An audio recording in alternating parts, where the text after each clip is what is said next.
guys, ang aking napiling interviewin ay ang aking tita na isang guro dito sa Abu Dhabi. Magandang araw po sa inyo, Binibining Fatima. Magandang araw sa inyong lahat at lalong-lalo na sa Tanya. Maraming salamat sa pag-imbita sa akin dito at mapili mo sa mga taong i-interviewin nyo. Thank you so much. Ilang taon na po kayong nagtuturo? Nagtuturo ako ng paglalangoy mahigit 10 taon. Mahigit 10 taon na. Ano po ang mga bagay na nag-udyok sa inyo para magiging isang guro at magbigay serbisyo sa mga kabataan? Sa totoo lang, hindi ko naman talaga naisip na magturo or magkaroon ng profession ng pagtuturo kasi nagtapos ako sa pag-aaral ng pagluluto. Dahil mahal ko ang mga pagkain, gusto ko ang kumain ng kumain, kaya namahalata sa katawan ko. At nagpapasalamat ako sa ating Panginoon. Pagkos iyon ang dahilan, siyang may dahilan kung bakit ngayon nandito ako sa pagtuturo ng paglalangoy at talaga namang minahal ko ang pagtuturo. Kaya yun ang nag-udyok sa akin na magturo ng paglalangoy.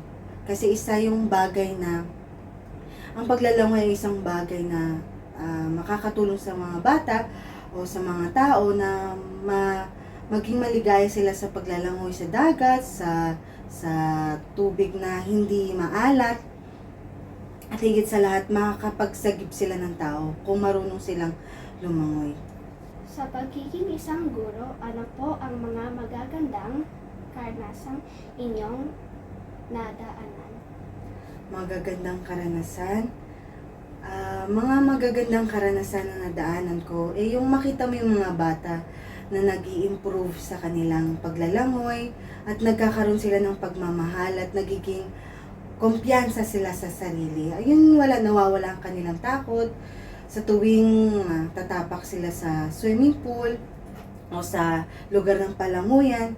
So, isang malaking at magandang natutunan ko yun at yun ay makikita kong daan na hindi lang maganda bagkus isa ring nakakapagpalubag ng aking puso. Nagkaroon po ba kayo ng mga suliranin o problema sa iyong piniling profesyon? Sa totoo lang, hindi ko naman masasabing problema yun. At nagpapasalamat naman ako sa tulong ng Panginoon kapag dumadaan tayo sa mga ganyang problema o kung anumang mga bagay, lalong-lalo na sa pagkahawak ng mga bata, sa mga kasama sa trabaho, maiisip ko na iyon ay isang problema na marami akong natutunan. Ito ay nakakatulong sa akin, yung mga problema na yun ay nakakatulong sa akin para ma-develop ang aking karunungan at kaalaman sa pagtuturo. Para maging isang mabuting guro, ano po ang mga katangian dapat taglayin? Unang-una sa lahat, sa pagiging guro o sa lahat ng mga guro, ang unang katangian na dapat nilang taglayin ay ang magkaroon ng pagmamahal sa kanilang trabaho o sa mga batang nakapaligid sa kanila o kung sino man ang tuturuan nila. Pangalawa, yung pagkakaroon ng pasensya.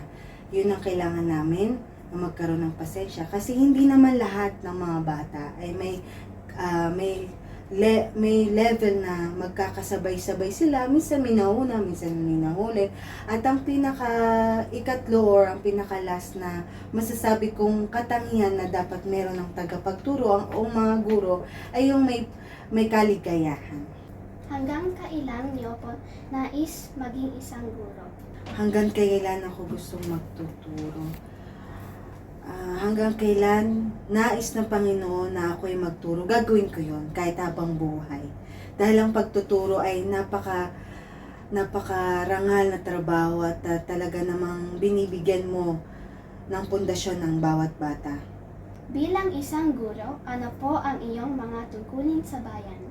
Ang tungkulin ng mga guro katulad ko ay yung turuan ng mabuti ang mga bata. Turuan ng gumalang, sumunod sa nakakatanda, sumunod sa kung ano ang batas meron ng bawat bansa. Bago matapos ang ating panayam, ano po ang gusto ninyong imensahe sa mga kabataan? Ang mensahe na gusto kong sabihin sa mga kabataan ay 3 mensahe lamang. Ang una ay mag-aral ng mabuti. Pangalawa, ang gumalang sa guro. At ang ikatlo ay laging gawin ang kanilang mga gawaing aralin. So, maraming salamat po, Bining Fatima. Hanggang sa muli. Thank you. Maraming salamat.